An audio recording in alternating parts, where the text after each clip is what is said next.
তারপরে বলছে যে টাকা ব্যবহার করা যাবে না, ওই মূর্খকে বলেন যে তাহলে তুমি টাকা ব্যবহার করিও না। আর ওই মূর্খের ভক্তদেরকে বলেন যে তাদের মূর্খামিটা দূর করুক। আর তারপরে আরো কি বললেন যে 4টা বিয়ে করো। আজ কোন আইমা বলেন না, আবু হানিফা না, শাফি না, মালিক না, আহমদ। আর এই জাহেলের ফতোয়া দেওয়ার অধিকারও তো নাই।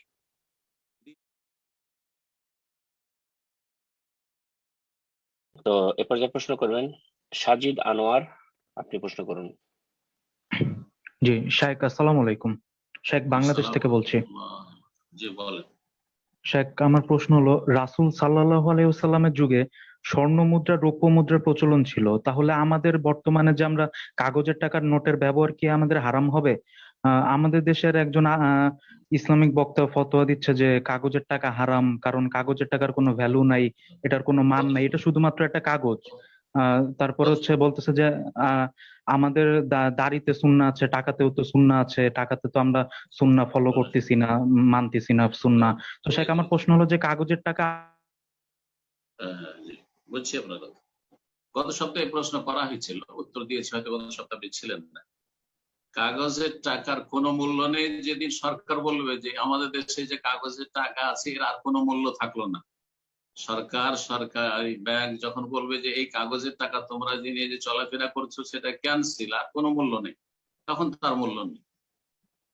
আচ্ছা, যারা বিদেশ থেকে ড্রাফট পাঠাচ্ছেন,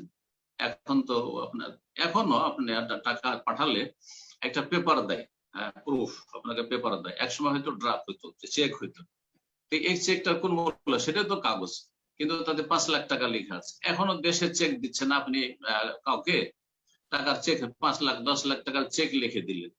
এই যে চেক লিখে দিলে তুমি চেকটা ভাঙিয়ে না, ও যদি বলে যে না তোমার এই চেকের কি মূল্য, এটা তো একটা কাগজ, মানছেন না মানছেন না। এগুলো মূর্খ লোকদের কথা, এটা কোনো ইসলামী বক্তারও কথা নয়, আলেমের কথা তো নয়।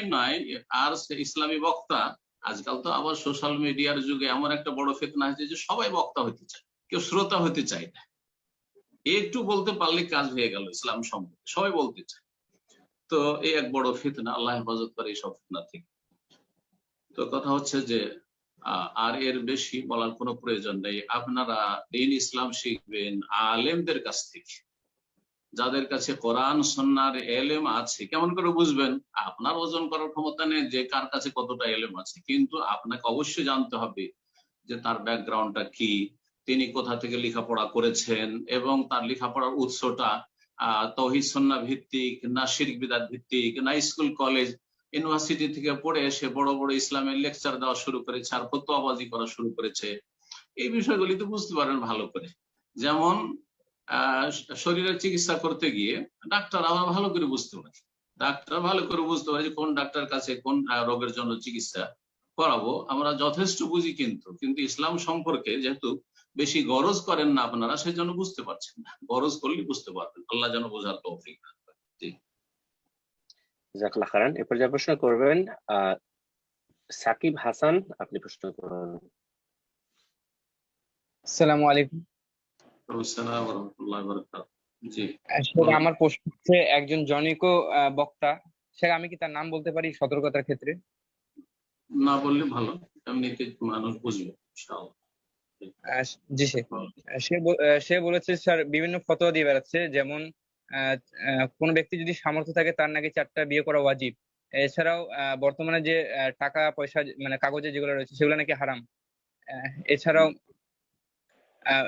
মোহাম্মদ বিন সালমান নাকি আমাদের আমিরুল মুমিন, আমাদের এটা মনে হতে পারে, কিন্তু সে নাকি ইহুদিদের এজেন্ট। এগুলা বিষয় মানে ফতোয়া দিয়ে বেড়াচ্ছে। তার থেকে কি ভালো দিকগুলো নেওয়া যাবে নাকি? যার কথা বললেন সে আলেম না, সে জালেম। সেই ব্যক্তি আহলে সুন্নাত নয়, সে খারেজি। ভালো করে শুনে রাখেন, যেই ব্যক্তি বলবে সবচেয়ে ভালো সরকারকে মুনাফিক এবং কাফেরদের এজেন্ট, সেই ব্যক্তি নিজে হচ্ছে হয় সে রাফেজি শিয়া প্রেমী বা শিয়া, আর না হলে সে খারেজি জঙ্গি। সরকারকে এইরকম লোকের খোঁজ খবর নেওয়া উচিত, সাইজ করা উচিত। যে কোনো সরকারকে বলবো এইরকম অসৎ লোকদেরকে, খারেজি জঙ্গিদেরকে সাইজ করুক, এটা তাদের সুবিচার হবে এবং আল্লাহ তাদেরকে জাযায়ে খায়ের দেবে ইনশাআল্লাহ। আর তারপরে বলছে যে টাকা ব্যবহার করা যাবে না, ওই মূর্খকে বলেন যে তাহলে তুমি টাকা ব্যবহার করিও না। আর ওই মূর্খের ভক্তদেরকে বলেন যে তাদের মূর্খামিটা দূর করুক। আর তারপরে আরো কি বললেন যে 4টা বিয়ে করো আজ কোনো আইমা বলেন না, আবু হানিফা না, শাফি না, মালিক না, আহমদ। আর এই জাহেলের ফতোয়া দেওয়ার অধিকারও তো নাই। দিন কোথায় বা পড়েছে?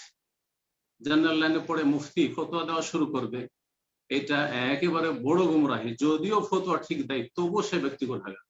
যেই ব্যক্তি জেনারেল লাইনে পড়াশোনা করে ফতোয়া দেবে, সে ঠিক ফতোয়া দিলে ফাসা বা ফাখতা, ঠিক ফতোয়া দিলেও সে ভুলকারী। ঠিক, ভালো করে শুনে রাখে। আল্লাহ এইসব গুমরাহদের অনিষ্ট থেকে উম্মত মুসলিমাকে, বিশেষ করে বাংলা ভাষী আবেগীদেরকে আল্লাহ বেঁচে থাকার তৌফিক দান করেন। কারণ বাংলা ভাষীদের মধ্যে আবেগটা খুব বেশি। এরা রাতারাতি দুনিয়াকে উল্টে দিতে চায়, কিন্তু কিছুই করতে পারবে না। আল্লাহ বুঝার তৌফিক দান করুন। জি। জাযাকাল্লাহ খাইরান। তো ইনশাআল্লাহ এই পর্যায়ে প্রশ্ন করবেন